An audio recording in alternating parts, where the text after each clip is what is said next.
ഷാജൻ ഇത് പറ്റും ചെയ്ത് നമുക്ക് എടുക്കണമെന്ന് പറഞ്ഞ് ഞങ്ങളെല്ലാം കൊണ്ടിരുന്ന് അങ്ങനെയാണ് ഈ കോപം കൊണ്ട് ഉണ്ടായി വരുന്നത്. ശരിക്കും ഇങ്ങനെ പേപ്പർ ഇട്ടിട്ട് ഒട്ടിക്കുന്നതേ എക്സലൻസ് സാധനമാണ്. അതെ, അത് ഫസ്റ്റ് നമ്മൾ തുടങ്ങുന്ന കൗണ്ടർ അവത്തല്ല തുടങ്ങുന്നത് ഗോതമ്പുണ്ട് എന്ന് പറഞ്ഞ ആ ഒരു സാധനം മാത്രമേ ഉള്ളൂ നമ്മുടെ. പിന്നെ അതെങ്ങോട്ട് നീങ്ങുമെന്ന് അറിയത്തില്ല. അങ്ങനെ നമ്മൾ പിറ്റേ ഷെഡ്യൂൾ അല്ലേ ഒരു ഷെഡ്യൂള് അതിലിരുന്നിട്ട് വർക്ക് ചെയ്തു. അത് കുറച്ച് ദൂരം പോയിട്ട് അതങ്ങോട്ട് അനങ്ങുന്നില്ല. അപ്പോഴത്തേക്കും നമ്മൾ വിഷമത്തോടെ പറഞ്ഞു നമുക്ക് ഈ ഇപ്പം ചെയ്യണ്ട, അടുത്ത ഷെഡ്യൂൾ ചെയ്യാം. പക്ഷെ അങ്ങനെ അത്രയും ടൈം കിട്ടിയോണ്ട് നമുക്ക് ധാരാളം സാധനങ്ങൾ ചെയ്യാൻ പറ്റിയ സമയം അതിനകത്തൊരു പ്രധാന ഘടകമാണ്. അതിന്റെ അടയാളപ്പെടുത്തലിന്റെ ഒരു സർട്ടിഫിക്കറ്റ് നമുക്ക് ഈ അടുത്തിടെയാണ് കിട്ടിയത്.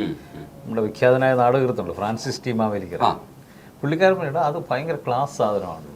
അതെങ്ങനെ നിങ്ങൾ വർക്ക്ഔട്ട് ചെയ്ത് എടുത്തുള്ളതാണ്? കാരണം അതിന്റെ ചില എലമെന്റ്സ് ഒക്കെ നമ്മൾ സാധാരണ കോമഡിയിൽ കൈകാര്യം ചെയ്യാത്ത സാധനങ്ങളാണ്. അതെ, അപ്പൊ പുള്ളി എന്നിട്ട് എന്താ പറഞ്ഞു? എന്തായാലും ഒരു ബ്രില്യൻറ്റ് ജീവനെയായിരുന്നു ആ ചെയ്തത്. എനിക്ക് ഭയങ്കരമായിട്ട് ഇഷ്ടപ്പെട്ടു. അപ്പോൾ അദ്ദേഹത്തിനെ പോലെ ആളുടെ നിന്നൊക്കെ അവരൊക്കെ അത് ശ്രദ്ധിച്ചു എന്ന് പറയുമ്പോൾ നമുക്കൊരു ചുമ്മാ തള്ളിവിടും എന്നൊരു മാത്രമേ ഉള്ളായിരുന്നു. പക്ഷേ അങ്ങനെ കുറേ സ്റ്റാൻഡേർഡ് ആൾക്കാർ അത് കണ്ടുപിടിച്ചെന്ന് പറയുമ്പോൾ നമുക്കൊരു അഭിമാനബോധം.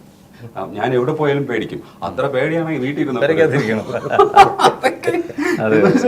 അസാധ്യമായിട്ടുള്ള സാധനങ്ങളാണ്. എനിക്ക് ഭയങ്കര ഇഷ്ടപ്പെട്ട ഒരു സ്കിറ്റാണ്.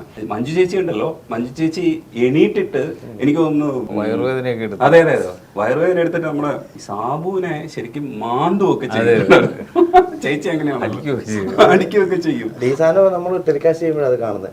നമ്മളവിടെ പെർഫോം ചെയ്യുമ്പോൾ പിന്നെ ക്യാരക്ടർ ആയി കഴിഞ്ഞാൽ അങ്ങോട്ടൊന്നും നോക്കത്തില്ല.